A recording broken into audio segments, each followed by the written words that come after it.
Selamat sore Bapak Ibu dan saudara-saudara yang dikasihi oleh Tuhan Yesus Kristus. Apa kabarnya hari ini? Saya Pendeta Budining Rumsani Nurwidya dari GKI Jati Asih Bekasi akan bersama menemani Bapak Ibu sore hari ini untuk beribadah kebaktian rumah tangga yang kita lakukan di rumah saja. Untuk lebih lanjut, marilah kita menyanyikan lagu dari Kidung Jemaat 10, bait yang pertama sampai dengan bait yang kedua.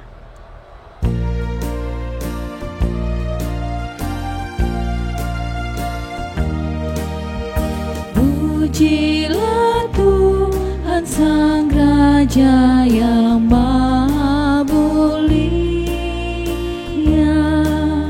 segenap hati dan jiwaku pujilah Dia.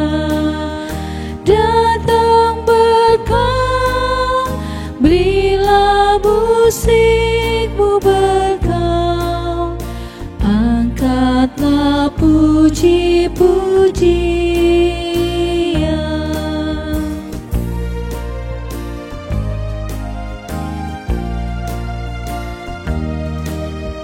Pujilah Tuhan segala kuasa padanya, sayap kasih-Nya yang aman mendukung anaknya. Tiada terpilih yang kepadamu diberi, tidakkah itu kau rasa? Bapak Ibu, mari kita bersatu di dalam doa untuk mengucap syukur sekaligus membuka ibadah kita. Kita berdoa. Tuhan Allah Bapa kami yang bertahta dalam kerajaan surga, kami bersyukur karena hari ini Tuhan perkenankan kami boleh kembali berkumpul. Sekalipun kami tetap melakukan ibadah kebaktian rumah tangga ini dari rumah kami masing-masing. Kami tetap menghaturkan rasa terima kasih kepadamu Bapa atas penyertaan yang boleh Tuhan berikan. Berkatilah kami ya Tuhan ketika ibadah ini boleh berlangsung. Berikanlah kami konsentrasi sehingga kami mampu memahami isi firman Tuhan dan juga boleh menaikkan puji-pujian dengan segenap hati kami. Berkati agar ibadah ini boleh menjadi sebuah rema yang baru dalam kehidupan kami dan kami dapat mempersembahkan kehidupan kami yang berkenan di hadapan Tuhan. Kami menyerahkan ibadah ini dari awal, pertengahan hingga pada akhirnya ke dalam tangan-Mu, Tuhan Yesus Kristus, Juru Selamat kami yang hidup. Amin. Mari kita persiapkan hati kita untuk menyambut firman Tuhan dengan sebelumnya kita bernyanyi dari Kidung Jemaat 298 bait yang pertama sampai dengan bait yang kedua.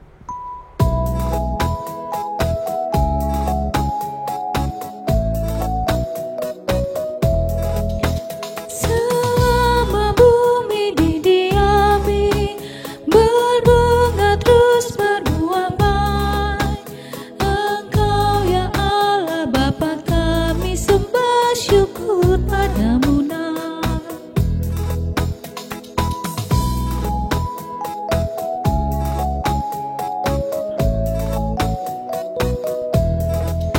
Selama orang berbahasa dan bangsa-bangsa bertemu, sabda kasih-Mu berkuasa dan nama Yesus disebut.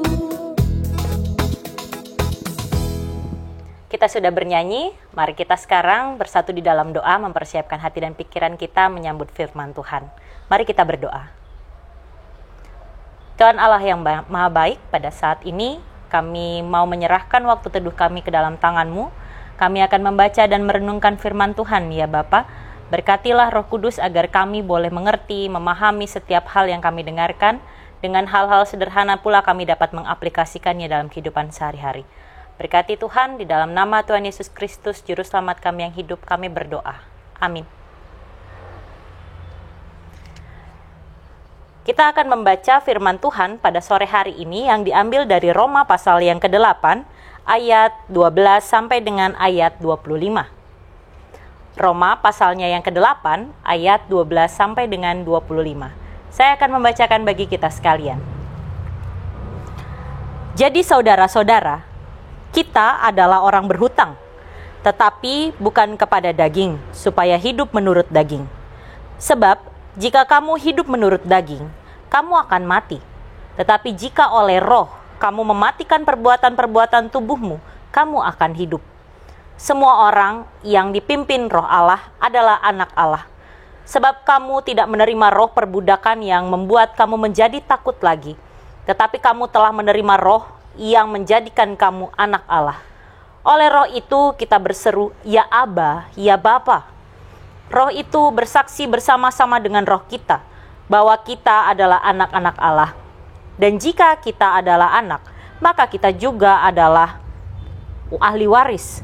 Maksudnya, orang-orang yang berhak menerima janji-janji Allah, yang akan menerimanya bersama-sama dengan Kristus, yaitu jika kita menderita bersama-sama dengan Dia, supaya kita juga dipermuliakan bersama-sama dengan Dia. Sebab aku yakin bahwa penderitaan zaman sekarang ini tidak dapat dibandingkan dengan kemuliaan yang akan dinyatakan kepada kita.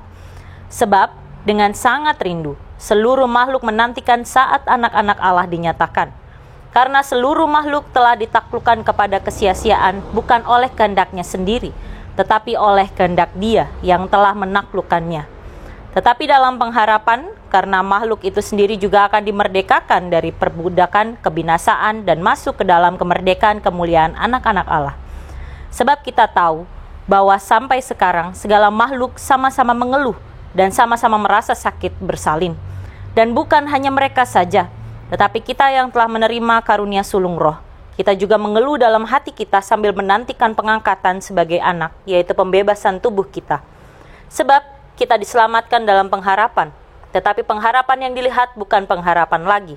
Sebab sebagaimana orang masih mengharapkan apa yang dilihatnya. Tetapi jika kita mengharapkan apa yang tidak kita lihat, kita menantikannya dengan tekun. Demikianlah firman Tuhan bagi kita sekalian. Bapak Ibu, di dalam dunia perekonomian, salah satu hal yang menarik dan bisa kita nikmati adalah salah satunya bagian simpan pinjam. Tapi kalau kita mungkin lebih mengenal dengan proses berhutang, baik itu kepada bank atau kepada suatu lembaga swasta. Nah, proses berhutang ini merupakan satu kegiatan yang sebenarnya sifatnya adalah menguntungkan bagi kita dan juga memudahkan kita untuk memenuhi kebutuhan-kebutuhan yang memang harus kita penuhi dengan cara berhutang. Tetapi yang paling sering sulit untuk dilakukan oleh kita itu adalah proses membayar hutang itu. Nah, proses membayar hutang ini biasanya bisa kita lakukan secara tunai langsung lunas atau bisa dengan cicilan. Cicilan yang misalkan dibagi beberapa bagian, 6 kali, 9 kali, 12 kali, 24 kali, ya terserah kita berdasarkan kemampuan kita. Asalkan hutang itu harus dibayar. Nah, tidak jarang dalam proses membayar hutang itu kita sering ada kendala. Seperti mungkin kita lagi tidak punya uang cash yang tidak bisa kita pakai untuk membayar. Lalu kemudian kita juga punya kebutuhan-kebutuhan yang ternyata lebih mendesak dibandingkan membayar hutang. Dari sinilah tidak jarang hutang-hutang kita itu menumpuk dan membuat kita menjadi semakin terbeban ke depannya. Hutangnya kok semakin lama semakin besar. Bahkan mungkin ada di beberapa tempat simpan pinjam, mereka melakukan simpan pinjam dengan cara menaikkan atau memberikan bunga akan hutang itu. Ya, itu tergantung dari tiap-tiap lembaga, tiap-tiap badan usaha yang memberikan simpan pinjam, terserah mereka mau menaikkan berapa persennya. Ya, saya tidak mau membahas lebih lanjut tentang berhutang dalam dunia perekonomian di Indonesia atau di dunia. Tapi di sini yang mau saya garis bawahi adalah tentang kata hutang. Ternyata kita sebagai orang Kristen itu digambarkan oleh Paulus, kita itu memiliki hutang. Hutang kepada siapa kira-kira? Kalau Bapak Ibu baca di dalam bacaan kita Roma pasal 8, digambarkan melalui tulisan yang ditulis oleh Paulus kepada jemaat di Roma, kita itu berhutang kepada Allah. Kita berhutang kepada Allah yang tentu saja kata hutangnya ini berbeda dengan koperasi simpan pinjam ataupun bank yang memberikan simpan pinjam kepada kita. Hutang yang dimaksudkan di sini adalah tentang hutang hidup berkenan kepada Allah. Paulus menuliskan surat ini kepada jemaat di Roma adalah berbicara tentang gaya hidup mereka. Jemaat di Roma bisa dikenal sebagai jemaat yang penuh dengan keberagaman. Mereka terdiri dari pribadi Yahudi dan non-Yahudi. Mereka ada yang mengenal Allah melalui Yesus Kristus yang diajarkan oleh Paulus, ada juga yang mengenal Allah lain yang bukan melalui Yesus Kristus. Disinilah keberagaman yang menyebabkan mudahnya terjadi perpecahan di antara mereka. Dan di situ yang paling dikenal melalui pasal 8 ini adalah tentang gaya hidup mereka. Gaya hidup jemaat di Roma yang masih hidup dengan kedagingan mereka atau hawa nafsu mereka, yang menyebabkan akhirnya sering terjadi perpecahan, pertentangan satu dengan yang lain antara grup Yahudi dan non-Yahudi. Bapak Ibu, di dalam pandangan Paulus, hal inilah yang harus dipadamkan dalam diri jemaat di Roma. Mematikan keinginan daging mereka. Mereka diminta untuk mematikan keinginan daging mereka karena mereka sudah berubah. Harusnya mereka sadar mereka adalah pribadi yang telah diselamatkan oleh Allah melalui kematian Yesus Kristus. Dan disinilah poinnya yang dikatakan sebagai kita manusia-manusia yang berhutang kepada Allah, yaitu keselamatan dari Allah melalui putranya Yesus Kristus. Bila tidak diselamatkan, mereka akan menerima hukuman maut karena dosa yang telah mereka lakukan. Dan Allah tidak menginginkan orang-orang yang dikasih ini jatuh ke dalam hukuman maut dan terpisah dari kasih Allah. Maka kemudian Allah berinisiatif untuk mengutus putranya Yesus Kristus untuk menebus manusia. Dan Paulus menyampaikan kepada jemaat di Roma bahwa mereka harus berubah. Mereka telah diberkati, diberikan keselamatan melalui kematian itu, dan mereka pun dibimbing oleh Roh Allah. Roh Allah yang dalam bahasa Yunani yaitu pneuma, sedangkan dalam bahasa Ibrani yaitu ruah, adalah roh Allah yang diutus untuk hadir di dalam kehidupan manusia, yang dimana roh itu membimbing kita agar memiliki kehidupan yang semakin berkenan kepada Allah. Kehidupan yang berkenan kepada Allah itu adalah kehidupan yang berani mematikan perbuatan-perbuatan daging kita. Seperti apa? Seperti kita bersikap egois, seperti kita yang selalu menempatkan diri lebih baik daripada orang lain, atau yang biasa kita kenal dengan kata sombong. Kita selalu menempatkan bahwa diri kita itu pribadi yang jauh lebih baik daripada orang lain, dan Allah membenci hal itu. Allah tidak suka pribadi yang sombong. Allah saja mengutus putranya Yesus Kristus, dan Yesus Kristus itu merendahkan dirinya untuk datang ke tengah-tengah dunia ini untuk bergumul bersama kita manusia. Lalu mengapa kita malah menyombongkan diri atau menganggap diri kita lebih tinggi daripada pribadi yang lain? Lalu kemudian kita menjadi pribadi yang pembohong. Allah paling benci orang yang pembohong. Allah tidak senang dengan orang yang tidak bersikap jujur. Terkhusus lagi, Allah menginginkan agar kita hidup penuh dengan kasih, damai sejahtera, ketaatan, kejujuran, kesabaran, kemurah hatian. Dan buah roh yang telah dituliskan itu haruslah lahir dalam kehidupan kita, haruslah menjadi karakter dari diri kita, dan itulah yang dikatakan kita berusaha hidup yang dibimbing oleh roh dan mematikan perbuatan-perbuatan daging itu. Dan Allah sangat mencintai pribadi yang mau berusaha untuk hidup di dalam roh. Bapak, Ibu, dan saudara-saudara yang terkasih dalam Tuhan Yesus Kristus, selain mematikan segala perbuatan dosa, keinginan daging dalam diri kita, kita juga diminta untuk tidak hidup dalam ketakutan. Rasa takut seakan-akan esok hari tidak memiliki harapan. Rasa takut seakan esok hari tidak lagi ada kesempatan yang baru untuk memperbaiki diri kita. Disinilah kita mau belajar untuk menyandarkan diri hanya kepada pimpinan Roh Allah. Orang yang dipimpin oleh Roh Allah akan memiliki keberanian menghadapi hari esok. Ketika ada permasalahan, bukan lari dari masalah, justru berani menghadapi karena memang kita tahu bahwa Allah selalu membimbing dan menyertai. Kita tahu bahwa Roh Allah itu hadir dalam hidup kita. Maka kita akan berani untuk menapaki hari esok dengan lebih ceria, dengan lebih percaya. Dan disitulah kita akan menunjukkan bahwa kita adalah anak-anak Allah, anak-anak yang dikasih oleh Allah, yang dipimpin oleh Roh Allah dan menjadi ahli waris kerajaannya. Kita telah menerima janji keselamatan itu, dan kita harus menghidupinya dengan cara mengubah diri kita untuk dapat dilihat oleh semua orang, untuk menunjukkan wajah Kristus dimanapun kita berada. Dan sekarang panggilan itu ada di dalam kehidupan kita, bukan lagi ditujukan hanya kepada jemaat di Roma yang dituliskan oleh Paulus melalui suratnya. Pertanyaannya adalah, maukah kita sama-sama membuka hati kita berubah, mematikan keinginan daging dan menggantinya dengan keinginan Allah, yaitu hidup penuh dengan kasih, kesabaran, ketaatan, damai sejahtera, dan juga kemurah hatian serta hal-hal lainnya, terutama kejujuran dalam menjalani hidup. Jujur kepada Allah, jujur bahwa kita itu tidak bisa berjalan sendiri, jujur bahwa kita mau dipimpin oleh Allah, jujur untuk menyadari bahwa kita sepenuhnya menggantungkan hidup kita hanya kepada Allah. Kita harus berani dan kita harus bisa untuk menghidupi kehidupan sebagai anak-anak Allah di tengah-tengah dunia ini. Bila kita selalu bernegosiasi dengan perbuatan-perbuatan daging, lalu bagaimana keselamatan dalam hidup kita dapat kita sebarkan ke seluruh dunia? Bagaimana kabar baik itu dapat kita sampaikan ke semua orang, sedangkan kita selalu bernegosiasi dengan kesombongan, dengan iri hati, dengan dengki, dengan kebohongan. Allah membenci itu semua, dan Allah menginginkan agar kita berubah untuk menjadi pribadi yang hidup di dalam roh, hidup yang berkenan kepada Allah, hidup yang menurut roh dan berbuah di dalam perbuatan kita sehari-hari. Kiranya kita selalu dimampukan oleh Allah untuk dapat menapaki hari-hari kita dan menghidupi perbuatan-perbuatan dengan buah roh, sehingga wajah Kristus itu sungguh dapat dinyatakan dan keselamatan dari Allah sungguh dapat diberitakan melalui kehidupan kita sehari-hari. Tuhan memberkati kita. Amin.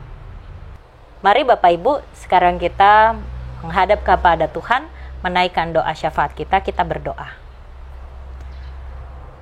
Tuhan Allah Bapa yang Maha Baik, yang bertahta dalam kerajaan surga, Tuhan yang selalu hadir di tengah kehidupan kami sekalipun kami mengalami pergumulan.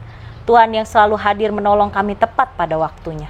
Kami bersyukur Tuhan karena Tuhan mengizinkan kami untuk dapat mendengarkan firman Tuhan. Kiranya Tuhan, firman yang boleh kami dengarkan ini membawa diri kami menjadi pribadi yang lebih baik, yang berani menghidupi kehidupan kami dengan buah roh. Tuhan, ketika kami hidup di dalam daging, kami telah mati, dan Engkau menyelamatkan kami untuk kami dapat hidup di dalam cinta kasih-Mu. Kami tidak ingin pergi lagi melalui kasih-Mu ini. Berkatilah kami dan bimbinglah kami ya Tuhan, agar kami mampu menghidupi apa perintah-Mu di tengah dunia ini, sehingga dimanapun kami berada, kami terus membawa kebaikan, kami terus membawa kabar baik tentang keselamatan yang Engkau berikan kepada kami. Pada saat ini Tuhan, kami berdoa untuk jemaat-Mu di GKP Sukabumi, di dalam kehidupannya pada saat ini, terkhusus ketika sudah menjalani kebaktian dengan protokol kesehatan dan juga keadaan new normal.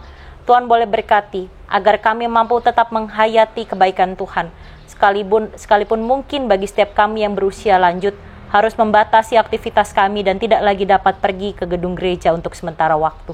Berikan kami kesabaran, berikan kami ketekunan dalam doa, sehingga kami terus memohon dan berpengharapan kepada Tuhan untuk mendatangkan kebaikan. Kami terus berdoa untuk majelis jemaat agar terus dapat bersatu hati, dapat berkarya bersama, dapat terus bekerja sama, mendatangkan kebaikan, mendatangkan kebijakan-kebijakan untuk kehidupan jemaat-Mu di GKP Sukabumi ini.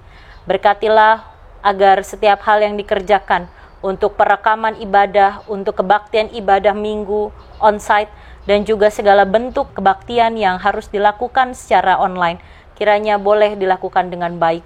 Semuanya hanya untuk kemuliaan nama-Mu. Kami juga berdoa untuk kehidupan rumah tangga kami. Di dalam kondisi saat ini Tuhan, mungkin kami banyak yang mengalami kondisi kurang mengenakan dengan terjadinya pemutusan hubungan kerja atau pembatasan pemberian gaji bagi pribadi kami sebagai pekerja, atau bagi kami yang menjadi pengusaha, di mana kondisi mungkin saat ini menurun. Tapi kami yakin dan percaya Tuhan, Engkau yang mengatur semuanya ini untuk berjalan dengan baik. Engkau yang mengatur semua ini agar dapat berujung pada kebaikan hidup kami. Engkau berkatilah kami Tuhan, agar setiap berkat yang boleh kami dapati, semuanya dapat kami kelola dengan baik, sehingga mendatangkan kebaikan bagi keluarga kami. Kami juga berdoa bagi kami pribadi Tuhan, agar kami terus Tuhan mampukan untuk menghidupi kehidupan kami sebagai pengikut Kristus yang mau memiliki rasa peduli dan terus mau berbagi dengan sesama kami. Kami tidak ingin membatasi cinta kasih-Mu Tuhan, dan sekiranya kami yang telah Tuhan panggil dan Tuhan pilih untuk dapat menjadi saluran berkat di tengah-tengah dunia ini, kiranya kami mampu menghidupi semuanya itu. Ya Bapa, Tuhan berkati setiap problema yang kami alami, setiap kondisi permasalahan di dalam keluarga kami masing-masing, bagi anak-anak kami, bagi cucu kami, bagi mantu kami ataupun orang tua kami, mereka yang kami kasihi, kiranya semua dalam lindungan cinta kasih-Mu. Berikanlah kami juga kesehatan, agar kami juga mampu melakukan aktivitas kami dengan baik, dan juga kami terus dapat berkarya, sehingga kami terus dapat memuliakan nama-Mu. Inilah doa kami Tuhan, kiranya Engkau berkenan mendengar seru doa kami, dan kami mengalaskan doa ini di dalam nama Tuhan Yesus Kristus, Juru Selamat kami yang hidup. Kami berdoa. Amin. Bapak Ibu, kita memasuki bagian akhir dari ibadah kita sore hari ini. Mari bersama kita menaikkan pujian dari Kidung Jemaat.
Bapak, Ibu, dan saudara-saudara yang dikasihi oleh Tuhan Yesus Kristus, marilah kita kembali dalam keseharian kita.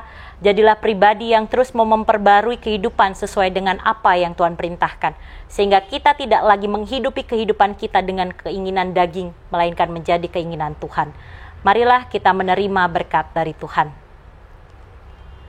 Kiranya cinta kasih dan damai sejahtera dari Allah Bapa, Tuhan Yesus Kristus, serta persekutuan kita bersama dengan Roh Kudus menyertai langkah kaki kita dari sekarang sampai selama-lamanya. Amin.